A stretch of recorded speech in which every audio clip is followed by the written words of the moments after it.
Để làm nội thất inox thì không thể thiếu máy chắn. Vâng, xin chào mọi người, bên em vừa về số lượng lớn máy chắn CNC. Máy chắn được nhiều góc như góc 90, 115, 125, vân vân.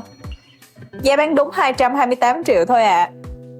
Anh em có nhu cầu đầu tư máy, vui lòng liên hệ ngay số hotline 0936 22 08 09.